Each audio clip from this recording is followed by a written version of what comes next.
Салам достор, байланышта Санчо Бек каналы. Бүгүн дагы болгон окуядан алынып 2005-жылы тартылып, Николас Кейдждин аткаруусунда курал саткан адам аттуу тасманы көрөбүз. Андыктан сиздер тасма башталгычаңдын мыкты белгисин басканга жетишип калган болсоңуздар, окуяны башынан айтып берүүгө кирише берели.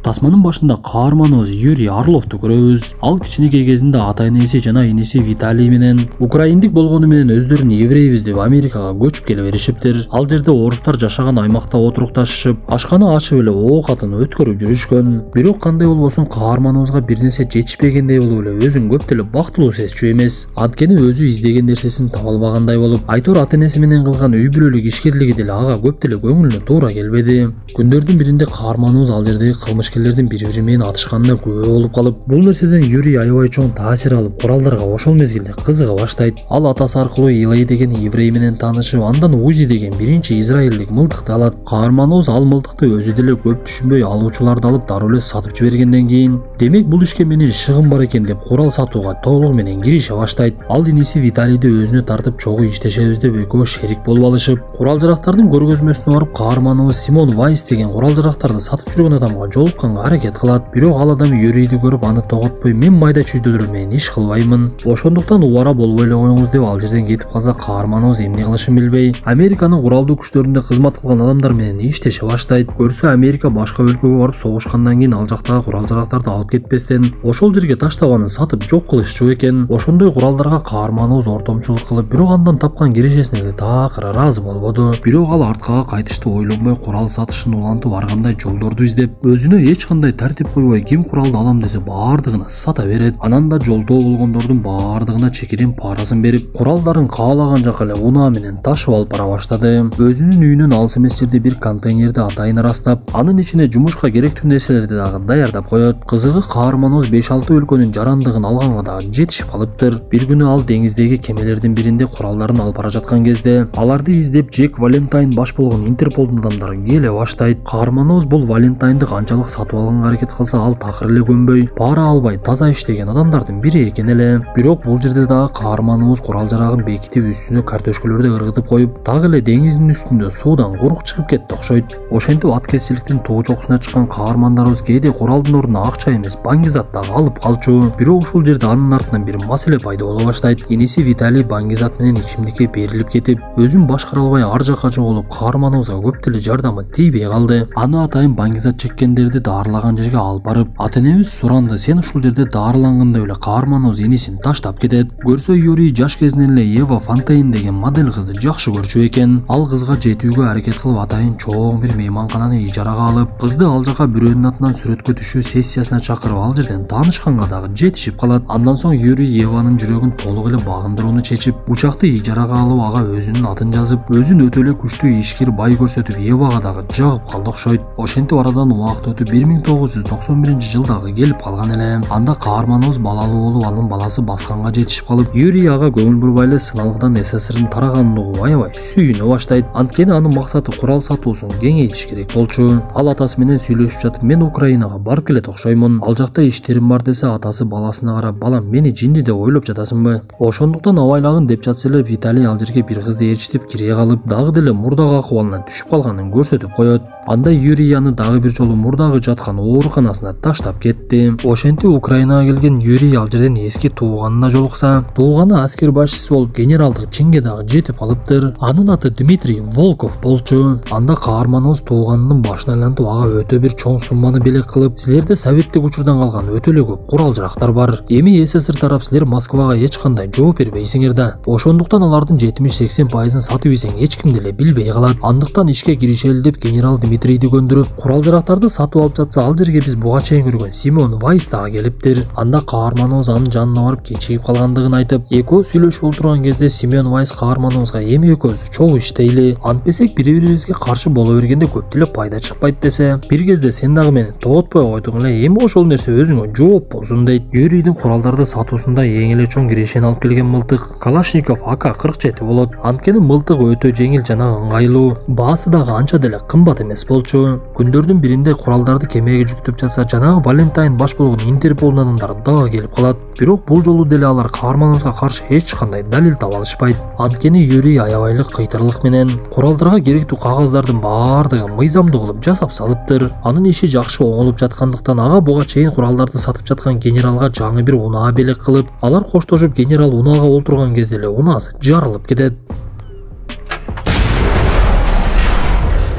Көрсө Союз тарагандан кийин Украинадагы курал-жарактар ар жакка сатылып, бири-бири менен атаандаштык пайда болуп, жалпы суммада 32 миллиард долларлык куралдар сатылып кетиптир. Юрий куралдарынын көпчүлүгүн Африка өлкөлөрүнө сатчу экен. Алардын бири Либерия болчу. Ал өлкөнүн ичинде жарандык согуштар такыр эле токтобой, Андре Батис деген адам өзүн-өзү өлкөнүн башчысы кылып шайлап алат. Каарманыбыз аны менен куралдар жөнүндө сүйлөшүп жатса, ал жанындагы адамдардын бирөөсүн дароо эле атып өлтүрүп салды. Сыягы бул жерде мыйзам деген нерсе деле жашабайт окшойт. Андре Батис Юрийге мен сага куралдарың үчүн акча бере албаймын. Бирок бизде баалуу таш алмаз менен токой аябай эле көп. Кааласаң токойду берейин, кааласаң алмазды берейин десе, Юрий ага жооп кылып, мен сенин токоюңду эми каяка алып бармак элем. Андан көрө алмазды эле алайын деп кайрадан Америкага кетет. Бул убакта арадан жылдар өтүп 98-99 жылдар болуп калган. Анда Юрий Орловдун байлыгы күндөн күнгө көбөйүп, ал мурда кандай максаттагы бай болгусу келсе, азыр дагы эле ошондой байлыкка жетип калды окшойт. 2000 жылдары болсо каарманыбыз курал саткандардын эң байына жана эң күчтүүсүнө айланат. Ошондуктан анын артынан аңдыган тартип сактоочулар дагы көбөйүп, жада калса анын үйүнүн жанындагы таштандыларды да текшере башташты. Бул убакта Юрий Орлов мурдагыдай куралдарды унаа менен же болбосо кеме менен алып барбай, түз эле учак менен жеткирип бере баштаган. Ушундай эле жеткирүүлөрдүн биринде алардын артынан истребитель келип коңгула деп буйругун берип, жанагы Валентайн дагы деле каарманыбызды кармаганга жетип келип калыптыр. Анда Юрий бир аз ойлонуп дагы учакты башкаргандарга дароо эле ушул жерге коно бергиле. Менде бир ой пайда болду деп адамдар бара жаткан жолго эле учакты кондуруп салып, учактын башкаруучулары качып кетип эле Юрий ал жерде жалгыз калып кетет. Анда каарманыбыз учактын артына ачат дагы ал жерде жүргөн адамдарга курал-жарактарды бекерилеп бере баштаса, башкалары дагы көрүп жүктөлгөндө 1 саат убакыт кеткен куралдарды 10 мүнөттө эле талап кетишет. Ошентип Интерпол келгичеңде учак өзү эле калып, дагы деле аларга далил жок калат. Анда Валентайн бул жолу жини келип каарманыбыздын колуна кишенди салып, мен сизди эч кандай себеби жок эле 24 саат кармаганга укугум бар. Ошондуктан эртең көрүшөбүз деп эле ал жерден кетип калса, бир маалда алыс эмес жерде жашаган жашоочулар келип, учакты деле бир заматта талап тонуп жок кылып коюшат.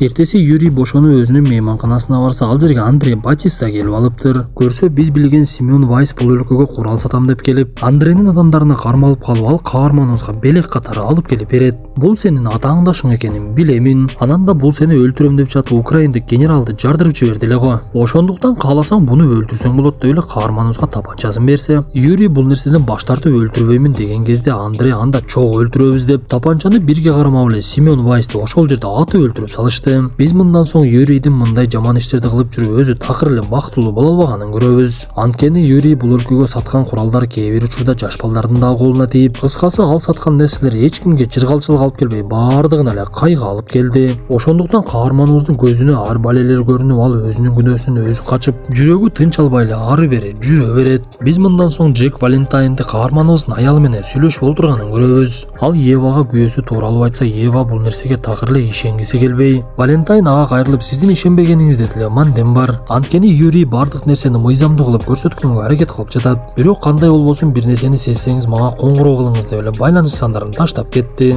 Бир канча убакыттан кийин Юрий үйүнө кайтып келгенде аялы ага ызы чуу салып, бул ишиңди токтот десе, Юрий көп ойлонуп, андан кийин жарым жылдай курал сатуусун токтотуп коет. Ал куралга тиешеси жок мыйзамдуу иштер менен алектенгенге аракет кылып, ар адамдар менен байланышка чыгып жатса, каарманыбызды буга чейин аңдып жүргөн Интерполдун адамдары деле эч нерсени түшүнбөй калышат. Эң кызыгы күндөрдүн биринде жанагы Либериянын өлкө башчысы Андре Батис анын үйүнө келип алыптыр. Юрийге жолугуп эле, сен көптөн бери көрүнбөй кеттиң, бизге болсо куралдар кайра-кайра керек болуп жатат. Азыр өлкөбүзгө куралды киргизүү мурдагыдан дагы оору болуп калды. Мындай нерсени бир эле сен аткара аласың деп каарманыбыздын колуна чоң алмазды карматып, биз баасын мурдагыдан караганда көтөрүп кымбатыраак алабыз десе, каарманыбыз унчукпай эле калып кетет. Ошентип ал алмазды көргөндөн кийин кайрадан эле ишине кайткысы келди окшойт. Бир күнү баласы менен аялын конокко жөнөтүп, өзү болсо ишине жөнөп калган кезде унаага олтуруп кетип бара жатса, бир нерсени сезген аялы анын артынан ээрчий баштайт. Юрийдин өзүнүн контейнерине кирип чыкканын көргөн Ева андан кийин барып контейнерин ачканга аракет кылып, ачкычтагы кодду баласынын туулган күнүн терсе, контейнер ачылып кетет. Анын ичине кирген Ева ошондо гана күйөөсүнүн чындыгында эмне иш кылганын баардыгын түшүнүп калды окшойт. Бул убакта Юрий иниси Виталийдин жанына келип, мен дагы бир жолу Африкага кетип жатам. Мага жанымда шерик болуп барып келгениң. Анткени мен ал жакта бир гана сенен башка эч кимге ишене албаймын. Ошондуктан жүргүндө эле экөө биригип алып Африкага барышып, куралдарды сатып жаткан жерден Виталий ал жердеги адамдар жаш эле бала менен аялды өлтүрүп салганын көрүп калат. Ал дароо эле агасын чакырып, биз куралдарды сатпай эле коелучу. Бул адамдар аялдар менен жаш балдарды барымтага алып алышыптыр. Бизден куралды алгандан кийин ошолордун баардыгын өлтүрүп коюшу мүмкүн. Азыр эле менин көзүмчө жаш балдарды өлтүрүп койду десе, Юрий анын сөзүнө көп деле башын орутпай, биздин ишибиз куралдарды сатуу, калганда киришпейбиз деп эле өз ишин уланта берет. Анда чыдай албаган Виталий өздөрү алып келген курал жарактардын бирөөсүн жардырып жиберип качып бара жатса, ал жердегилер Виталийди мылтык менен аткылап эле ошол жерде өлтүрүп салышат. Ошентип куралынын жарымы жок болгон каарманыбыз алмазын дагы жарымын гана алганга туура келди. Каарманыбыз иши аяктагандан кийин инисинин өлүгүн алып алып Америкага кайтып бара жаткан. Ал Африканын дарыгерлеринин бирине акча берип инисине тийген окторду чыгар деген кезде, дарыгер окторду чыгарбай эле кээ бирлерин калтырып коюптур. Анан да инисинин өлүмүнүн себебин башка кылып жазып койгондуктан аны аэропорттон кармап кетишип, аны убактылуу жайга кармап, анын жанына Джек Валентайн келет. Ал каарманыбызга кайрылып, биз сиздин аялыңыздын артынан ээрчип, сизге керектүү нерсени таап алдык. Контейнердин ичиндеги курал жарактардын баардыгы сизди өмүр бою түрмөгө камаганга далил болуп бере алат. Ошондуктан түрмөгө даярдана бериңиз десе, Юрий Орлов аны карап жылмайгандай болуп, мени аялым менен балам таштап кетти. Ата-энем болсо такыр эле менден баш тартып, иним болсо көз жумду. Эми менин жогото турган эч нерсем деле жок. Бирок билип коюңуз, мен аябай бийикте турган адамдар менен иштешем. Ошондуктан бул жерде мени көпкө деле кармай албайсыңар. Мен бат эле чыгып кетем. Эгер сиз түшүнбөй жаткан болсоңуз, Американын өлкө башчысы эң чоң курал сатуучу. Мен анын жанында эчтеке деле болбой калам. Ал бийликте олтургандыктан кээ бир адамдарга түздөн түз курал сата албайт. Ошондой учурга мени колдонушат десе, Валентайн ага карап, мен сизди тозокко татыктуу адам деп айткым келет эле. Бирок сиздин чындыгында азыркы жашооңуз деле тозок экен деп ал жерден чыгып кетет. Каарманыбыз айткандай эле бир аздан кийин бийик чендеги адамдар келип, аны олтурган жерден чыгарып, унаасына салып аман эсен узатып коюшат. Юрий болсо кайрадан эле мурдагы ишине кайтып куралдарды сатуусун уланта берет. Достор, ошону менен бүгүнкү тасмабыз дагы аягына чыкты. Тасма жөнүндө оюңуздарды калтырып, анан дагы мыкты тасмалардан болсо бөлүшүп жазып кетиңиздер. Андыктан кийинки чыгарылышка чейин ден соолукту жакшы карап, жамандыктан алыс болуңуздар.